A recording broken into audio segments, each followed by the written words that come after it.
Storyteller's Advanced Manual. Please join me in welcoming Sonny Bostrom Fleming. Two Christmases. Two Christmases. Sonny Bostrom Fleming.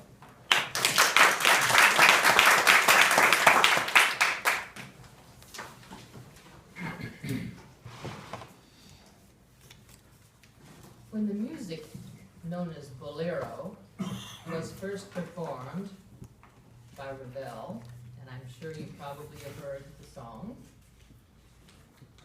the performance received, opening night, 66 curtain calls, and 2 people had heart attacks.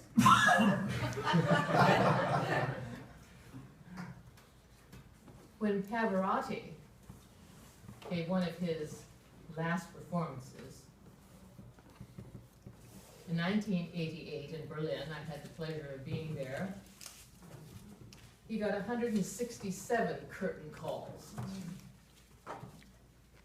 The applause lasted more than an hour and a quarter. It was so stunning that people demanded he come out again and perform, and he had the piano rolled out and did another concert. One of my Christmas stories will come back to what happened at this concert. When I was a little girl, I had a great advantage of travel. I went to school with a lot of wealthy people, or their children anyway. I wasn't rich, but I was there, it just happened. I was their token poor person. One summer, I was invited to go for a month to travel around the Mediterranean on a private boat of the family of one of the little girls. Now, we had a boat. We would go up to Alaska, the Inland Passage, every couple of years, and it was 40 feet long, and we thought it was quite something. Well, when we saw what this boat was like, this was a ship, and I thought that's a passenger boat of some type that probably takes 80 passengers around the Mediterranean, but that was the family boat. Excuse me, I'm getting them backwards. It had everything. It had a little indoor bowling alley. It had a kitchen so big that there was a freezer in it that had gallon-sized containers of ice cream, which pleased us very much at midnight. We put on our nightgowns and ran up and down the companionways. We went into the engine room, and they turned on the engine just to show me what it looked like, even though it was berthed and wasn't going anywhere. Probably cost $200 to turn on the engine.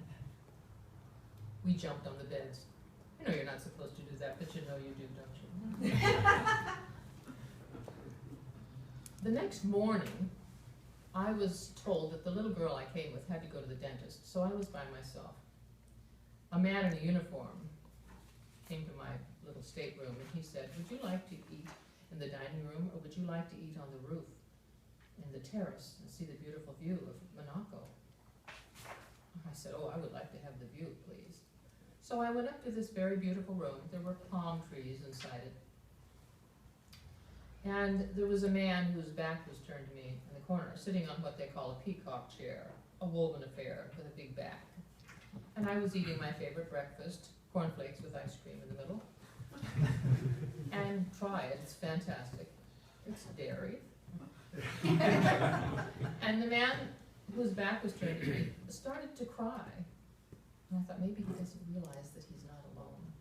So I was a very nice little girl, and I wanted to elicit a response from this man. So I went over to comfort him, and I said, "Did your doggy die?" That was one of the worst things I could think of. And he said, no. He said, "You see that ship over there? My wife is dating the man who owns that ship. And look at it." I said, "Well, yours is very large and beautiful. And you have a swimming pool." And he said, "He has a swimming pool too. You have a bowling alley, so does he. But look at the top of it. Look at the top. Look what's on top." I said, "Well, it looks like a helicopter." And he said, "That's it. I have never had a helicopter. I'm afraid of them. I don't like to be in them, but I would just like the idea that I had a helicopter. He has one, I don't." Well, I was extremely friendly, and I talked to everybody on the dock. The repairman, the caterers, the people that tuned the pianos on the ships. And one of them said to me one day before I left, because I was there for a month, he said, "You know, the helicopter on top is a fake." I mean, it's a real helicopter, but the engine doesn't work, and it hasn't worked for 25 years. And when it was put on top, it couldn't fly there. So they had to put it on with a crane in another port. And nobody knows it, but you can't, it doesn't work. It's just for show. So when I left the ship to go back to school, I had a little gift for my host and hostess. I gave some calligraphy in a poem I had written out for the lady of the house. And for the man I said, I have a secret. Before I leave, lean over and I will whisper it to you. So he did as I was leaving. I said, the helicopter's a fake. It's an engine that was put on with a crane. Well, years later, the man married a very famous woman. And I met him at a reception. And he married Jackie Kennedy. And he said, I now have a helicopter. And the engine works. So that was one of my beautiful stories. The other one is this. I was in Italy, and we went to a fantastic Christmas service in someone's private home. They had their own chapel, and it had angels on the ceiling. It was sort of a do-it-yourself Sistine Chapel, only they didn't do it themselves. And when we left there, it was 9 o'clock, and we drove a long way. And there was a little humble church on sort of a hillside, and my mother said, let's go in there for fun and see what they're doing. You could see that there were lights, candles blazing. We got out, we went up, and the people are wearing evening clothes, and they had the good taste to take off their jewelry, fake or otherwise, and sort of try to look humble as you can look in a tuxedo and a long gown and a mink coat. And just as we were going in, the priest came and started, he had something in his arms, he started to slam the door. And my mother said, well, we're not the same faith, but nevertheless, I mean, what a way to treat people. And he said, come in, let's sit at the back and be quiet. And then he handed my father 2 babies, like loaves of bread. And my father said to my mother, look, I'm taking an ashtray back from Italy. I'm not taking children. What is this man thinking? He put a big bolt on the door, and we were now locked in. He talked for 2 hours in Italian, raving, going up and down the aisles, saying bambino and bambina. That's all I got out of it. He said, Ricardo, you have 7 sons. Take the little girl. She'll wash your clothes and do your dishes all her life, and when you're old, she'll feed you soup. This is before women's lib. And he'd say, I have 7 children already. He would each one would say things like that. And he'd say, I have 9, I can't handle it. Or my daughter's about to get married, and I don't have a dowry for her, and I got 9 other children. Finally, in front of us, a gnarled hand of a man that looked like a hard-worked 90-year-old went up. The back of his neck had deep wrinkles from work. His arm up here was very white, but his hand down here was very brown.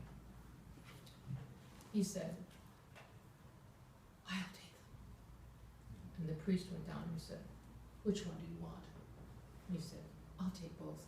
I couldn't break them up.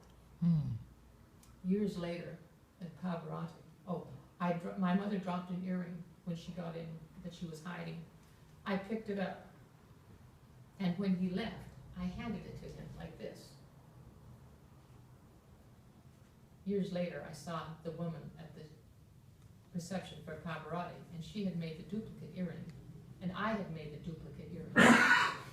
And this was the little girl.